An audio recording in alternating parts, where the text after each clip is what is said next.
Perkenalkan, nama saya Sania Hani. Saya dari Prodi S1 Perbankan Syariah Fakultas Ekonomi dan Bisnis Islam di UIN Raden Fatah Palembang.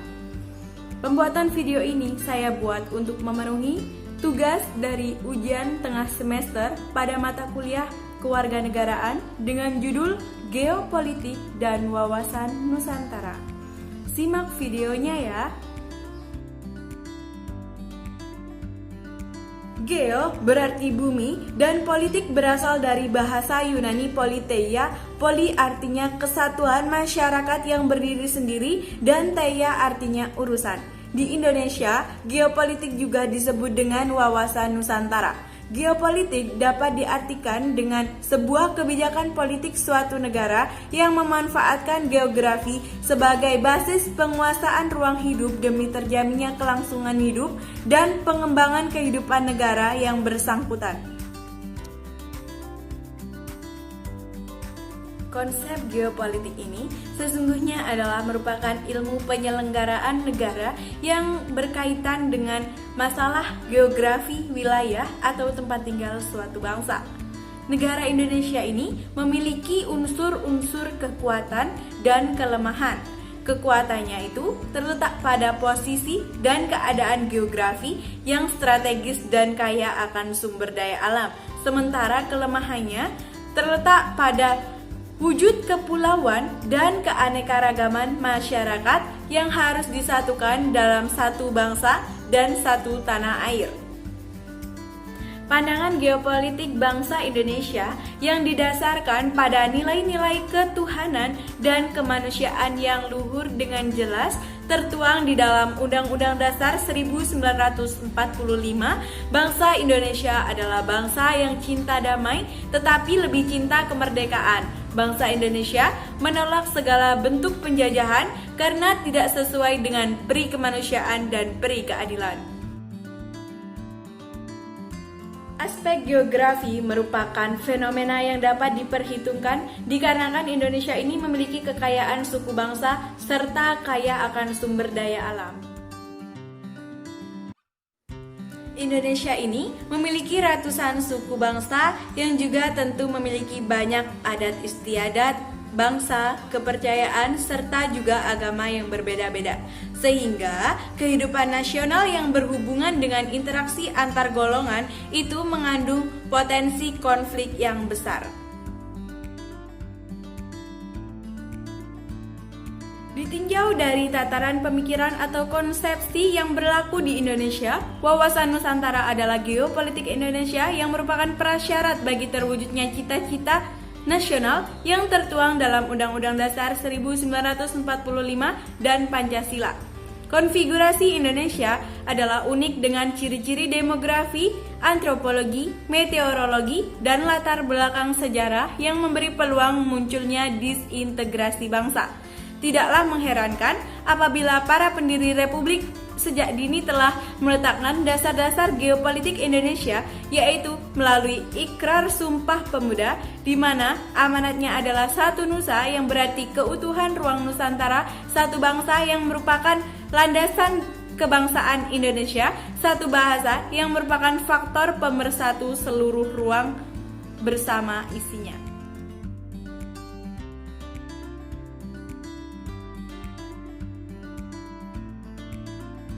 Landasan ideal wawasan Nusantara adalah Pancasila. Pancasila telah diakui sebagai ideologi dan dasar negara yang terumuskan dalam pembukaan Undang-Undang Dasar 1945. Landasan konstitusional wawasan Nusantara adalah Undang-Undang Dasar 1945. Undang-Undang Dasar 1945 ini merupakan konstitusi dasar yang menjadi pedoman pokok dalam kehidupan bermasyarakat, berbangsa, dan bernegara.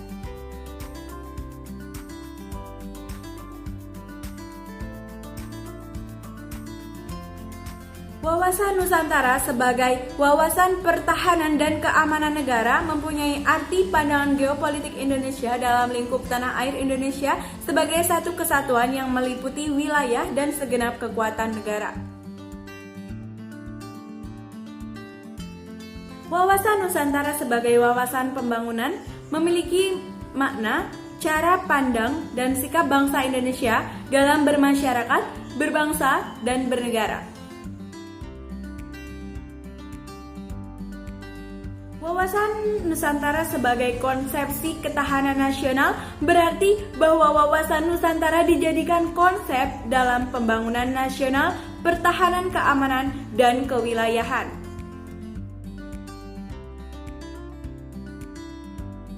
Artinya, wilayah nasional perlu ditentukan batasannya agar tidak terjadi persengketaan dengan negara-negara tetangga.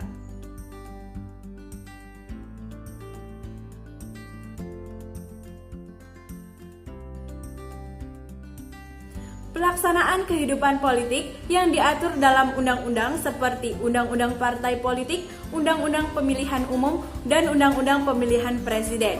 Pelaksanaan undang-undang tersebut harus sesuai dengan hukum dan mementingkan persatuan bangsa. Contohnya seperti dalam pemilihan presiden, anggota DPR, dan kepala daerah itu harus menjalankan prinsip demokratis dan keadilan sehingga tidak menghancurkan persatuan dan kesatuan bangsa. Wilayah Nusantara mempunyai potensi ekonomi yang tinggi seperti posisi khatulistiwa, wilayah laut yang luas, hutan tropis, hasil tambang dan minyak yang besar, serta memiliki penduduk dalam jumlah yang besar. Oleh karena itu, implementasi dalam kehidupan ekonomi harus berorientasi pada sektor pemerintahan, pertanian, dan perindustrian.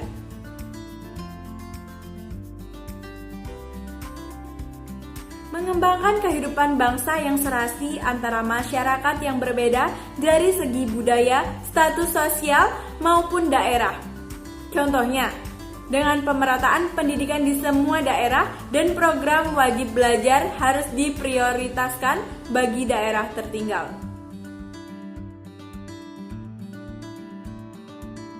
Membangun rasa persatuan sehingga ancaman suatu daerah atau pulau juga menjadi ancaman bagi daerah lain.